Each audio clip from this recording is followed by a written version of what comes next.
Today I'm going to be talking about swim baits. I got a comment on my last video from last week that one of the viewers wanted to see me talk about some swim baits a little bit more. You guys might have seen my top 5 search baits video, which had a couple swim baits in it. And so we're just going to do a generalized overview of bigger swim baits. I'm not going to cover any small swim baits or things on jig heads. I feel like those are straightforward enough that the viewership of those topics is pretty saturated, and there's not a ton of guys talking about the bigger swim baits. There is some videos and things like that you guys have seen, but I'm just going to go over the generalized different types of swim baits. You know, as you guys all know, there's top hooks and, you know, different tail designs and hard swim baits and things like that. They're almost like a entirely new category, where conventional fishing is one, and then, you know, swim baits are a totally different thing where you can target, you know, all 3 layers of the water and things like that. So I'm going to start out on top. I only have one topwater swim bait out for this video, and this is just a 9-inch MS slammer. MS slammers are super killer baits. You can wake them, twitch them, you can even crank them down, and this particular one will get down 4 or 5 feet pretty easy, and that's a good way to catch fish. They float, like I said. They're a good wake bait. Normally when I fish them, I like to cast them out. I usually fish it on straight braid or a braid to a monofilament leader, a fairly short leader, typically, you know, 3 to 5 feet maybe. And I like to work my rod in a downward motion, like really fast and erratic, like a rip bait, you know. And when you twitch your rod in a downward position, it almost just like crack, crack, crack, crack, you know. And that really draws fish well. It catches a lot of fish, a lot of good sized fish. If you guys are just getting into swim baits, you maybe wouldn't want to get the 9-inch. I mean, it's not a crazy big bait, but the 7-inch might be a little bit more user friendly. I guarantee you both of them are going to get bit, probably honestly pretty close to the same either way. This is just a rainbow trout pattern. I like the single joint.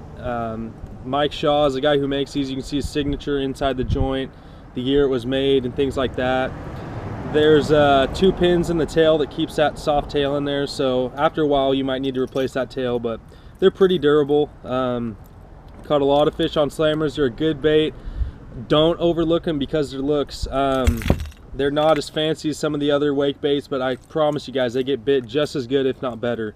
They're pretty much the only floating swim baits that I throw, really. Like the MS slammers, and they get bit for you, so if you guys get the chance, check them out. So the next layer down, we're just gonna stick with hard baits, and there's glide baits. As you guys know, I talked about this in my search bait video. They have a left to right gliding action, anywhere from 1 to say 4 feet, from far left to far right, depending on the bait. Something big like a Depths 250 is gonna get a little bit more left to right movement than something smaller like this Hiroshima glide bait right here. But they pull a lot of fish. You get a ton of follows. When the timing's right, you can catch them too. These glide baits are pretty much taking the nation by storm. A ton of fish have been caught on these. Some baits you can just reel in, and some of them you want to work with your rod. This one in particular, I like to work with reel pops. You know, 3/4 turns, enough to get that head turn, and then on that slack after you pause, 3/4 of a turn stop is when it, you know, initiates into a glide. And the farther out on the cast, normally the farther those baits are going to glide. It just is more freedom to the bait and things like that. You can put a split ring or a snap on them. On this bait I normally don't, but on a Depths 250 I normally do. They come stock with a split ring. So next up is just another sinking bait. I'm trying to keep this in categories. We've had topwater glide baits. Now we're going to talk about multi-jointed sinking hard baits. This is a 8-inch triple trout right here. And I mean, there's a ton of different kinds of sinking hard baits, and there's, you know, things with 4 or 5 joints, like a 3/16 freestyle, for example. But this is pretty much the standard sinking swim bait, the 8-inch triple trout. Cast it out, reel it in, you know, vary your retrieves and things like that. I've had quite a bit of success on the 6 and 7-inch triple trouts, but I'm just throwing the 8-inch this year a little bit more. The 10-inch is pretty much standard. I'm a little bit more of a soft bait fisherman, but the triple trout's definitely a standby, definitely a proven bait. It's caught thousands of big fish. And as far as action goes, it just has kind of like a snake-like slither, you know, just standard fish swimming type action. It's a good reaction bait, especially. It's not so much target oriented like I'd consider a glide bait or maybe an 8-inch Huddleston to be. Just cover water type bait, and I'm sure you guys will see me sticking some fish on this year along with those other ones. So next up, we're going to break into some soft baits. The two main types of soft baits that I fish, there's just, you know, line throughs and top hooks obviously, and then there's different tail designs. As you can see, the Huddleston Vortex tail is really popular, and then this is a 6-inch Osprey RMAC that has a boot tail. I'm going to talk about Huds first, and I have two 8-inch Huds here. One of them is a 12, and I just use this for bottom bouncing. I try to keep my hooks as minimal as possible. If I can get away with one, I do. In dirty water, sometimes I'll put two on, just because fish have a tendency to slap it, especially in cold, dirty water where they're a little bit more lethargic. They don't want to expend as much energy to really get that bait. So this is Rate of Fall 12, like I said, bottom bouncing bait.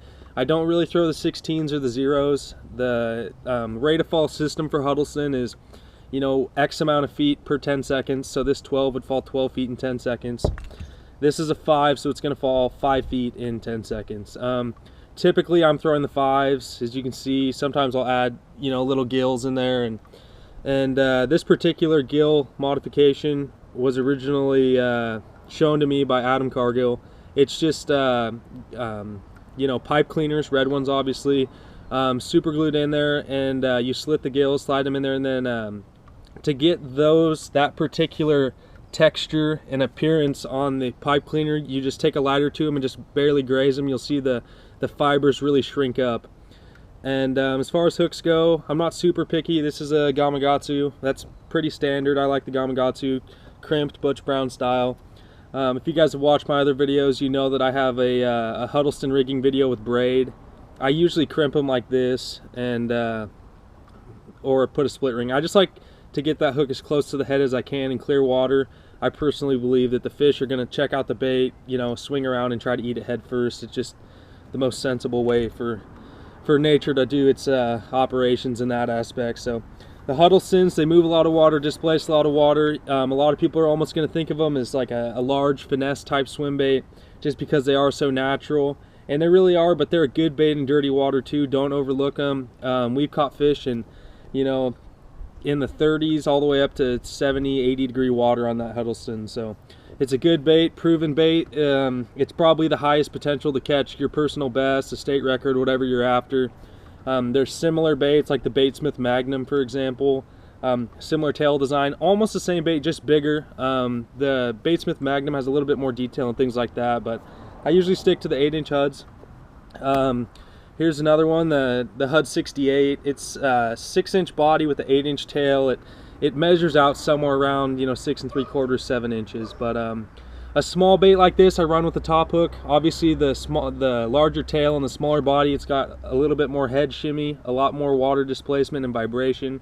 If you're throwing this bait on braid or fluorocarbon, you can feel it thumping on the end of a cast, which is nice. Good night bait. I caught a 10-pounder on the weedless version last summer. So the Huddleston 68 is definitely proven. It's not quite as natural of an approach as the 8-inch, but I know a lot of northern fisheries, this is an exceptional bait to choose.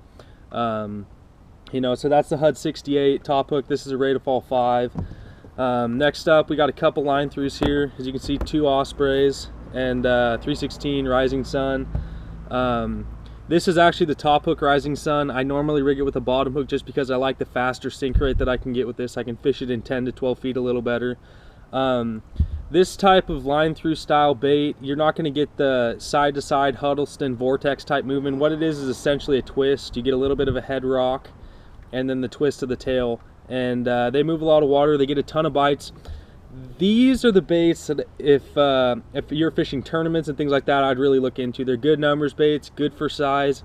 Maybe not as big a fish as the 8-inch Huddleston can catch, but they're good baits. They get bit. I mostly fish the Ospreys. They essentially just have a hole in the nose that goes to the belly. The Ospreys used to come with a barrel swivel that you would attach a split ring and a hook to. They don't anymore. I would still encourage you guys to look into that. It puts the hook barbs, instead of being centered right here, a little bit farther back, and I like that. This is a pretty small bait, and a lot of times the fish come up and shark the head. If you can pick up the detail, you can see this one's been grazed more than a few times. It's a line through bait, so once the fish gets it, you set the hook. The hook's right here and the bait slides up the line, so any hook marks are pretty much just from the initial take. This one's been eaten. Once again, the Osprey RMAC, one of my favorite baits for numbers and size. Not going to get the huge fish, but a lot of, like, you know, 5 to 8 pounders, say. Good bait for smallmouth, good bait for spotted bass all around. So that's about it. Generalized swim bait overview. Obviously there's hundreds of different swim baits. These are the ones I typically prefer. You know, I have just about as many swim baits as anybody. Crank downs, you know, multi-jointed sinking baits, floating baits, Huddlestons and all rate of falls and line throughs and things like that. And then there's different sizes to all these baits too. So you know, I generally stick to this 6 to 9 inch range. Is definitely my favorite size. You can still target trophy fish with an 8 or 9 inch bait. You know, the 8 inch Huddleston obviously has caught fish upwards of, you know, the high teens, close to 20 pounds. And I mean, in a state like me, I live in Oregon, 12-pound state record, still throwing the big bait, still catching fish left and right. A lot of, you know, 4 to 6 pound fish. So it's a good time. Once I learned to fish swim baits, it really revolutionized my whole fishing aspect. I fish everything a little bit better because I learned to fish swim baits. You start taking into consideration, especially weather conditions, angles, how big fish set up, you know, specifically where they're going to go to feed. A lot of times big fish like to suspend during the day. You start thinking about keying in on really defined windows of feeding opportunities and things like that, you know. And essentially with big swim baits, you're targeting the lowest percentile, which is the biggest class fish.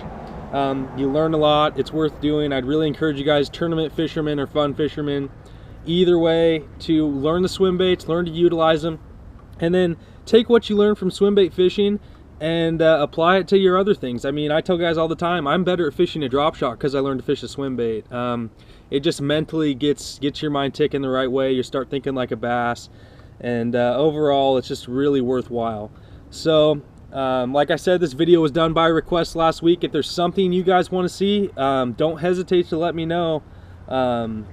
Supply and demand, just let me know what you guys want to see. Glad to help. If not, I'll just carry out my scheduled topics. But stay tuned for next week. Weekly videos. Rate, comment, and subscribe, and thank you for viewing.